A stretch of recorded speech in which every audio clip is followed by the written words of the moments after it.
그 많던 안내양은 다 어디로 갔을까? 사소하고 단순한 몇 개의 기계가 안내양을 다 대체를 했잖아요. 자율주행차가 생기면 버스 운전은 차가 할 거고 오히려 운전석에 있는 분이 필요한 게 아니라 이 버스 안내해 주시는 그런 분이 다시 오히려 더 거기에 앉아 있어 우리가 더 안심. AI가 만들어내는 또 다른 새로운 직업이겠죠. 휴머노이드가 나왔을 때 또 변화에 대해서도 우리가 생각 안 할 수가 없잖아요. 일하는 것도 그렇고 생활하는 것도 그렇고요. 일단 기술적으로 오픈 AI와 밀접한 영향을 믿고 계시는 이건복 상무님이 이게 어떤 변화를 좀 갖고 올 것 같이 예상이 되세요? 물론 우리가 상상 속에 존재했던 로봇이 우리 집안에 걸어다니면 어떤 일이 벌어질까이긴 한데 그냥 로봇이 아니고 예를 들어서 스피커에 바퀴를 달고 카메라를 장착한 다음에 집안을 돌아다니기만 해도 거기서 발생하는 문제만 하더라도 지금 셀 수 없이 많이 물론 그렇게 하는 데는 목적과 이득이 있겠죠. 로봇이 돌아다니면서 기저귀 가는 모습을 내가 보고 있으니까 그렇게 하면 안 돼 알려주기도 하고 그 다음에 뭐 집에 내가 찌개를 끓인 불에다 올려놓고 그냥 나왔나 했더니 확인해봐 했더니 아니에요 걱정하지 마세요 주인님 이렇게 얘기해 줄 수도 있고 사실 베네핏은 분명히 있어 보여요 기술적으로는. 근데 하지만 실제 정말 많은 변화가 일어날 것 같아요. 당장 느끼는 그런 장점들도 많이 있기는 하겠지만 거기서 오는 프라이버시 문제는 기술적으로 해칭을 또 할 수 있다라고 하더라도 기계가 준비 안 되는 것보다 인류가 오히려 그거에 대해서 정말 마음의 준비가 되어 있느냐. 그래서 저는 오히려 천천히 도입이 되지 않을까. 매우 천천히. 왜냐면 저거 해킹되면 버튼 조작으로 해커 하나가 수만 명을 자기 집에서 자고 있는데 목 졸라 살해당하게 만들 수도 있어요. 그렇잖아요. 네트워크상에 분명히 물려있을 테니까. 그러니까 저런 거일수록 천천히. 그러니까 총이 없어지진 않았잖아요. 우리나라에 총이 60만의 군인한테만 있죠. 그런 것처럼 휴머노이드가 우리 가정에서 전부 다 되지는 않겠죠. 근데 그게 어디까지 필요하고 어디까지는 휴머노이드 없이 살고 어디까지는 휴머노이드가 들어가 있는가. 그럼 가정에는 들어가지 말라 이것도 아니거든요. 왜냐면 혼자 사는 노인분들이 많기 때문에 휴머노이드는 어마어마한 안전과 보살핌의 영역들이 가능해요. 정말 많은 노인분들이 질병으로 돌아가시는 게 아니라 낙상으로 돌아가시거든요. 그러니까 그런 것에 대한 매우 다양한 고민들이 끊임없이 충분히 일어나야 되거든요. 우리나라의 문제가 뭐냐면 남의 백서를 베껴오려고 그래. 근데 이게 끊임없이 백서 만들려고 하는 게 아니라 녹서 만들고 있거든요. 끊임없이 질문하고 대답하고 생각해보고 심지어 때로는 별로 이렇게 의미 없는 얘기도 중간중간에 넣어보는데 백서를 하나 만들어서 짠 하고 누가 줄 거라고 생각하지만 백서를 하나 만들기 위해서 그거의 수십 배 분량의 녹서 이런 끊임없는 토론들이 필요한 거거든요. 그러니까 우리나라가 좋은 기량을 가지고 있는 나라지만 남의 백서 베껴오는데 굉장히 그걸 많이 해왔던 나라죠. 다른 이슈, 새로운 겪어보지 못한 이슈가 나왔을 때 그래서 되게 힘들어하죠. 물론 그러다 보니까 국민성이 그런 위기에 순간적으로 대처를 해버리는 능력이 오히려 또 발달을 하기도 했는데 평상시에 이런 작은 고민을 매번 기꺼이 그때마다 고민해 놓는 거 되게 중요한데 저런 거는 그래서 그렇기 때문에 초등학교에서부터 대학교까지 일반 사회에서 많은 장면에서 저 주제로 많이 대화를 해놓고요. 실제로 예능 토크쇼에서도 많이 얘기해야 되고 점잖은 시사교양 프로그램에서도 많이 얘기를 해야 될 문제라서 저는 오히려 저 주제를 앞으로 많이 얘기하자. 저는 예를 들어 테슬라가 갖고 있잖아요. 계획이 옵티머스라는 이름으로 이미 가격도 6만 불에 책정도 되어 있고 시장에 공급하겠다. 그리고 생산 시설도 사실은 이미 전기차 생산 시설이라는 게 로봇 만드는 생산 시설과 그렇게 큰 차이가 없기 때문에 특히 뭐 중국이라든지 아니면 기존의 전기차를 만들었던 제조 라인에서는 차세대의 어떤 먹거리 장치로서 딴 게 아니라 저는 휴머노이드로서 집중할 가능성은 충분히 있다고 필요하기도 해요. 막 조금 전에 얘기한 것처럼 뭐 독거노인 문제라든지 아니면 열악한 환경에서 여전히 사람이 어떤 가스를 마시면서 일을 해야 저는 사실 그거는 더 이상 있어서는 안 된다고 생각하거든요. 그럼 휴머노이드 형태의 어떤 장치들이 가정, 산업 현장 이런 데서 쓰여야 된다고 생각하지만 근데 거기에 이제 반하는 어떤 여러 가지 법률적 문제, 정책적 문제 이런 것들은 완벽히 만들어 놓고 시작할 수는 없습니다. 하다 보면 문제가 생길 수도 있고 고치고 논의도 돼야 되고 해야 되는데 그러니까 늘 논의하는 자세를 가지고 있어야 돼요. 계속 새로운 문제들이 발생을 할 테니까. 저는 사실 기술 수용도가 굉장히 높은 편이어서 휴머노이드가 등장하면 당장 하나 집에 놔야겠다 이런 생각이 우리 셋 중에 제일 먼저 살 사람이 이준환 교수인 건 맞아요. 프라이버시와 관련해서도 사람들이 기술이건 뭐건 간에 나이가 가치가 있다면 내 프라이버시는 일부 포기할 수도 있다라는 이론들도 있고 그렇기 그렇기 때문에 수용도에 따라서 굉장히 다를 것 같아요. 근데 이제 연구자로서 저는 휴머노이드가 등장을 하게 된다면은 그 휴머노이드와 어떤 관계성을 만드는 게 중요할까 이런 데 좀 관심이 있긴 합니다. 예전에 이제 인공지능 스피커 많이 판매가 됐을 때 대부분 나와 비서 간의 관계였는데 왜 나랑 비서지? 꼭 그럴 필요는 없잖아요. 친구일 수도 있고. 관계에 대한 정의도 그래서 이게 휴머노이드가 우리 집에 들어왔을 때 어떤 관계성을 만들어 나갈 것인가 이런 것들이 사실은 이 사회 내에서 이 여러 문제들을 해결하는 데 중요한 시작점일 수도 있을 것 같아요. 그러면 일단 일상생활까지 가는 데는 저희가 들어봤을 때는 인간의 이 마음속의 허들을 넘어야 되는 것 같고 그 전에 조금 더 쉬운 데는 산업 현장은 이미 끝난 것 같고요. 당연히 된다고 보고 중간 정도인 사무실 정도 레벨에서 또 들어올 수 있는 거잖아요. 근데 저는 가정에서도 들어올 수 있다고 보는데 당장 한 내년이나 후년쯤 갑자기 말도 잘하고 막 일도 다 잘하는 휴머노이드가 척척척 걸어서 들어올 것 같지는 않아요. 여러 기술 발전 단계가 있을 거기 때문에 그 과정에서 수용도가 점점 달라질 거라고 생각을 하거든요. 일단 지금 로봇 청소기만 하더라도 예전에는 이게 청소 잘하겠어 이러다가 들여놓고 나서는 다들 후회하잖아요. 내가 이걸 왜 빨리 안 샀을까. 그래서 로봇 청소기 수용도는 굉장히 높아졌는데 그런 식으로 조금씩 단계를 밟아서 휴머노이드 로봇이 발전이 되지 않을까 생각을 합니다. 그러니까 지금 당장 예를 들어서 설거지하는 휴머노이드 뭐 이런 식으로 이제 특정 기능들 위주로 휴머노이드가 등장한다면 그렇게 갔다가 나중에 기술이 좀 더 성숙이 되면은 우리가 만화 속에서 보던 휴머노이드가 등장할 수 있겠죠. 참고로 저는 늘 어떤 새로운 디바이스를 이준환 교수께서 구입하시면 3년 후에 구입합니다. 그럼 이 교수님이 쓰고 계실 때 가서 같이 써보시긴 합니까? 일단 먼저? 가정 방문까지는 하진 않고요. 그냥 이제 남자들도 이제 스몰 토크가 점점 많아지잖아요. 이런 얘기들을 막 단톡방이나 오랜만에 모여서 한잔할 때 얘기를 많이 해줘요. 야 이거 겁나 좋아. 막. 이런 거 되게 많이.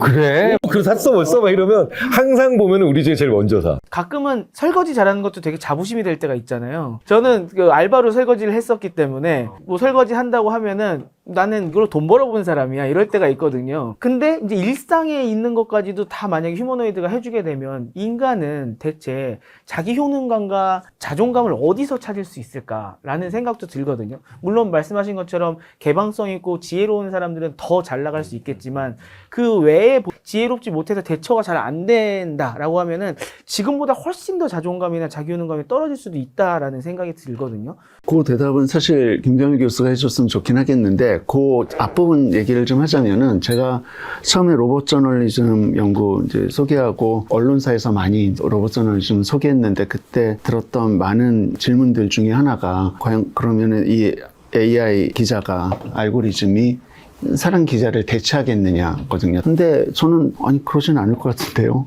하지만 대체해야 될 일들은 있는 것 같습니다라고 얘기를 했어요.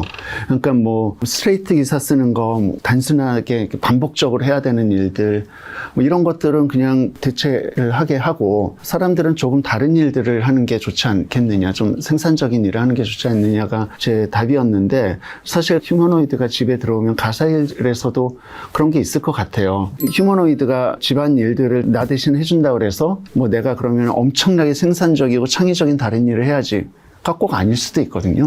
내가 좀 더 여유 있게 나의 시간을 즐겨야지 이런 것일 수도 있잖아요. 그래서 저는 대체하는 것이 그렇게 큰 문제가 될 것 같지는 않습니다. 내 자존감 때문에 고민을 많이 하시잖아요. 사실 근데 사람이 가장 내가 세상에 태어난 의미와 보람을 찾는 그래서 결과적으로 자존감을 높일 수 있는 방안이 이타적인 행동할 때예요. AI가 그리고 휴머노이드가 인간의 많은 루틴하고 고되고 그리고 어렵고 힘든 일들을 많이 거친 일들을 해줍니다. 거기서 뺏기는 시간을 많이 절약해주고 우리에게 쓸 수 있게 해줍니다.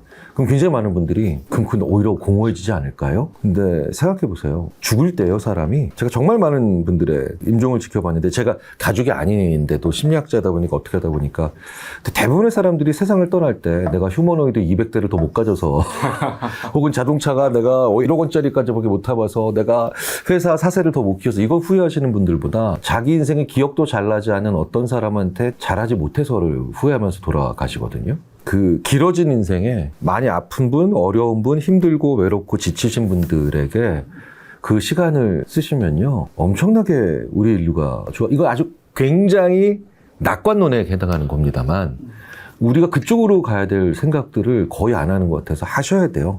우리가 죽는 날 결국 제일 후회하는 건 다른 사람들에게 나쁜 짓 한 거, 그 다음에 잘해주지 못한 거, 죄책감 느끼거나 속상해하면서 세상을 떠나거든요. 그래서 저는 AI가 만약에 우리 휴머노이드가 많은 것들을 해주면 예전에는 그냥 TV 보면서 속상해하고 안타까워하고 그 다음에 월급의 일부를 약간을 소득을 떼서 이제 기부하고 이 정도 했지만 저는 그분들 도와드리거나 아니면 위로해드리고 외롭지 않게 해드는 일에 제 시간의 상당 부분을 쓸 수 있을 것 같아서 좋을 것 같아요. 아무리 생각을 해봐도 설거지를 나 대신 해준다고 내가 자괴감에 빠지거나 이럴 것 같지는 않습니다. 인간의 효용성을 신체적인 그런 것도 사실 전 느낄 수 있다고 봐요. 왜냐하면 내가 달리기를 잘해서 난 달리기 정말 빨리 달려. 너보다 집에 빨리 달려서 갈 수 있지. 친구들한테 자랑할 수도 있긴 하고. 예를 들어 그렇다고 해서 내가 사람으로서는 잘 달리지만 난 잘 달리니까 말이랑 경주를 해보겠어. 말 절대 못 이기죠. 그러니까 나는 그러니까 인간으로서 가치가 없어? 말이 안 되는 거죠. 오히려 다른 측면에서의 어떤 인간의 효용을 좀 전에 김경일 교수가 얘기한 것처럼 이타적인 행동을 하거나 그런 거로서 어떤 부분들의 의미를 찾는 게 더 저는 현실화될 것 같아요. 로봇이라든지 기술의 도움을 받아서 예를 들면 이거 얘기하면 보시는 분들 중에서 쟤는 몇 년식이야 라고 생각할 수 있지만 저는 어렸을 적에 버스 타면 안내양 있었던 기억이 있어요. 문 열어주시고 요금 받고 토큰 받고. 다만 기억나나? 같은 해 태어났는데 그거를 기억 못 난다고 할 수도 없고. 지금 만약에 버스에 안내양 여자 직원분이 계셔가지고서 요금 받고 문 열어주고 백화점 엘리베이터 타는데 문 열어주고 문 닫아주고 층 눌러주는 사람이 그런 직업이 존재했었다 얘들아 얘기하면 어디서 거짓말이야? 사실 근데 그 직업이 분명한 직업으로서 의미도 있고 사회에 기여하는 바가 있었지만 그게 정말 인간적인 효용성을 있는 직업으로서 의미가 있었냐는 거죠. 저는 사실 어떻게 보면 휴머노이드라든지 이런 인간의 대체성 그런 걸 얘기를 할 때 과연 진짜 그게 사람으로서 정말 인간 존재로서의 의미를 찾는 행위였을까? 뭐 그런 생각을 좀 해봅니다. 김경일 교수는 한참 어려서 안내양을 잘 모르겠지만 진짜 몰라. 형! 그 많던 안내양은 다 어디로 갔을까. 네, 그래서 사실 안내양을 대체한 거는 작은 버튼과 모터들, 그 다음에 카드 찍는 기계, 사소하고 단순한 몇 개의 기계가 안내양을 다 대체를 했잖아요. 그래서 그 직업이 없어졌다고 우리 사회에서 직업이 다 사라져버린 것도 아니고 그때 그 일을 하셨던 분들은 일자리를 잃었을지 모르겠지만 결국에는 조금 더 그 직업보다는 좀 나은 직업들이 생겨서 우리가 일을 하게 되지 않았을까. 그런 걸 생각을 해보면은 과연 그렇게 뭔가 일을 대체하는 게 꼭 우려할 만한 일인가? 그런 생각은 들어요. 저도 엘리베이터 안내양은 봤었거든요. 그래서 이제 근데 저는 세 분 말씀 듣다 보니까 오히려 다시 생길 수도 있다는 생각이 드는 게 자율주행차가 이제는 생기면 버스 운전은 차가 할 거고 하지만 안전 때문에 한 명 정도는 타고 있을 수도 있잖아요. 꼭 드라이버야 될 필요는 없으니까 야, 그거 재밌는 생각이다. 네. 그럼 그분은 정말 비상 상황에서만 대처해 주시고 그 외에는 환대를 위해서 계시면 되는 거고 오히려 운전석에 있는 분이 필요한 게 아니라 예전에 버스 안내해 주시는 그런 분이 다시 오히려 더 거기에 앉아있어 우리가 더 안심. AI가 만들어낸 또 다른 새로운 직업이겠죠. 휴머노이드가 등장하면 그래서 어디에 인간이 꼭 필요한가가 더 잘 보일 수도 있어요. 그러니까 휴머노이드가 인간을 꼭 대체한다고만 생각하지 마시고 항상 저런 거를 볼 때 인간이 이때는 꼭 필요하구나라는 걸 더 잘 느끼게 만들어줄 수 있거든요. 항상 그 관점으로 인간의 세계를 바라보는 시선을 가지고 있는 분들도 꼭 필요합니다. 인공지능이 나오고 나서 또 그쪽을 다루는 심리학도 생긴다고 하셨잖아요. 요 부분에 있어서 한번 이렇게 정리를 한번 해주시면 좋을 것 같습니다. 제가 전공하는 인지심리학은 AI와 인간의 생각이 뭐가 다른가를 연구하기 위해서 생겨난 학문이라서 1956년 미국 다트머스 컨퍼런스 아예 출발 날짜가 같아요. 사실 거기 나온 뭐 앨런 뉴엘, 존 메카티, 마빈 민스키 이런 사람들이 허버트 사이먼. 그죠. 허버트 사이먼이 다 저희 인지심리학 교과서에도 다 1페이지에 등장하는 분들입니다. 거기 참여 안 했지만 거의 2년 전에 사망한 앨런 튜링 같은 사람들도 저희도 튜링 머신부터 배워요. 근데 이제 궁극적으로 뭐냐면 저희는 AI를 만들기 위한 학문이라기보다는 계속해서 나오는 AI와 인간의 마음에 뭐가 다른가. 분명한 차이가 굉장히 오랜 긴 시간 동안 존재하겠죠. 그러니까 결국 AI가 인간의 마음과 똑같아지는 날 없어지지 않을까. 아니면 다른 이유로 바뀌지 않을까 싶은데 그날이 그렇게 빨리 오진 않겠죠. 그렇게 말씀을 드릴 수 있을 것 같습니다. 오히려 할 일이 많아지는 거. 개방성을 높여서 개방성이라는 게 뭐냐면 내가 모르는 사람 사실을 알려주는 친구를 밀어내지 않는 거. 내가 틀렸다라는 얘기를 깨닫게 해주는 사람을 무시하지 않고 오히려 내 편으로 같이 만들어낼 수 있는 이런 거 있잖아요. 그러니까 우리가 지금 그렇지 못한 사람들을 보면서 되게 이상한 사람들이네. 왜 저런 사람들이 왜 우리 사회에서 중요한 목소리를 내고 있지? 라고 생각하잖아요. 그런 면에서의 개방적인 거. 그러니까 그냥 문 아무렇게나 여는 게 아니라 이런 두 가지 자세를 잘 취하고 있는 그런 개방적인 사람들은 앞으로 AI 때문에 되게 할 일이 많아질 거고요. 그러지 못한 사람은 AI가 굉장히 이제 계속해서 그 사람들의 입지를 좁힐 거예요. 지금 거의 그래서 그런 유형의 사람들, 개방적이지 않고 폐쇄적이며 내 영역엔 아무도 들어오지 마. 나는 틀릴 수도 없고 틀릴 필요도 없어. 이런 유형의 사람들이 드디어 마지막으로 지금 버텨내는 끝물인 것 같아서 가장 강력하게 저항하고 있는 그런 시기인 것 같아요, 느낌이. AI는 앞으로 굉장히 많은 속도로 우리가 무엇을 해야 되는가를 보여줄 것 같고요. 그리고 그런 사람들에게는 아무것도 안 보여주는 그런 암흑의 시대를 열 것 같아요. 그래서 AI는 이렇게 있지만 자기 방식대로 정의해보는 거 되게 중요할 것 같은데, 심리학자들은 그래서 아직까지는, 그러니까 그냥 인간 대신 상담해주는 그런 기능적인 측면이 아니라 인간에 대해서 우리가 알아가고 있는, 인간을 어떻게 더 잘 이해할 수 있는가에 대한 가장 중요한 기폭제로 AI를 삼고 있는 건 분명한 것 같습니다. 전 요즘에 이제 이메일을 쓸 때 AI가 대신 써주기도 하는 부분도 있고 아니면 톤을 좀 바꿔주기도 하고 하는데, 거기서 오는 약간의 이게 정말 나의 심리나 나의 의도를 그대로 정말 반영을 했는지라는 생각이 들 때가 있습니다. 이건 쓰는 사람 입장인 거고, 그 메일을 받아본 사람이 반 이상은 AI가 써줬기 때문에, 근데 그게 정말 저의 어떤 의도와 제대로 반영이 됐는지, 또 있는 사람은 나는 되게 뭔가 공격적인 메일을 기대했는데 너무 친절하게 답변을 해주네? 근데 실제로 이건 보고를 만나보니까 되게 공격적이야. 그러면 뭐야, 두 개의 성격이 존재하는 좀 약간 사이코패스인가 걱정이 되는 거죠. AI 가면 뒤에 숨어있는, 아니면 AI를 통해서 되게 뭔가 젠틀하게 보이긴 하지만 실제적인 나의 심리적 상태를 사실은 AI가 충분히 반영을 못하기 때문에. 그래서 이게 그러면 정말 나의 심리를, 의도를 파악하고 거기에 맞춰서 해주는 단계도 언젠가는 오겠지만, 지금 단계에서는 어떻게 보면 되게 커먼한 그런 에이전트가 있는 것 같아요. 그냥 누구나 다 동일한 형태의 말을 해주고, 그런 AI에 대한 기대 수준이라든지 그런 측면에서, 그래서 저는 어떻게 보면 계속 끊이지 않는 그런 발전과 아니면 뒤집어 엎는 그런 상황들이 좀 반복되지 않을까? 저는 조금 다른 관점에서 이야기를 하자면, 저는 컴퓨터 사이언스를 전공했지만 저희 전공에서는 사람과 컴퓨터 사이의 인터랙션을 잘 이해하기 위해서는 사람 자체에 대해서 이해를 해야 된다. 그래서 인지심리학을 열심히 수업을 들었어요. 제가 김경 교수처럼 그렇게 인지심리학에 아주 깊이 알고 있지는 못하지만 그래도 좀 공부를 한 입장에서 보면은 아직 인간은 파헤칠 게 너무 많다. 아직 알고 있는 게 너무 적은 거죠. 지금 여러 사람들이 우리의 뇌를 모방해서 지금 인공지능이 만들어지고 그랬는데, 뇌의 어떤 부분을 얼만큼 모방을 한 건지에 대해서 알 수가 없는 거예요. 그러니까 우리가 이해해야 될 부분이 너무 많은데, 심지어 우리가 인류가 어느 정도 역사를 가지게 될지 모르겠지만 그동안 다 이해할 수 있을지 모르겠지만 너무 밝혀진 게 없기 때문에, 그런 점에서 심리학, 특히 인지심리학은 지속적으로 우리 뇌와 생각과 우리의 심리 상태를 이해하기 위한 노력들을 해야 된다. 그래야지 인공지능이 발전할 수 있다고 생각을 합니다. 그러니까 두 분의 관점과는 좀 다르긴 한데, 그런 관점에서 보면 심리학과 인지심리학은 공존해야죠. 한국인지및생물심리학회 회장은 아니지만 학회의 일원으로서 두 분께 감사드리고요. 네. 특히 인지심리학이 얼마나 중요한지를 설명해 주신 이 교수님께 큰 감사를 제가 전 인지과학 회장이었어요. 당신이 부회장. 그래서 내가 인지과학회라고 하려다가 네가 나보다 밑에였어 라고 해서 제가 인지하다가 순간적으로 인지및생물심리학회로 바꾼 거야. 아무 일 안 했던 부회장. 일 제일 많이 한 회장.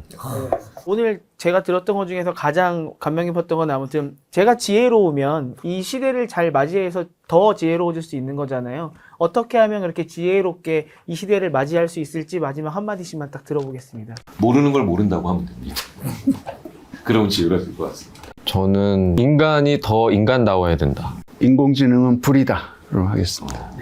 오늘 긴 시간 동안 이렇게 너무 깊은 인사이트, 그리고 우리가 생각해 봐야 될 주제에 대해서 잘 말씀해 주셔서 감사드립니다. 또 뵙겠습니다. 감사합니다.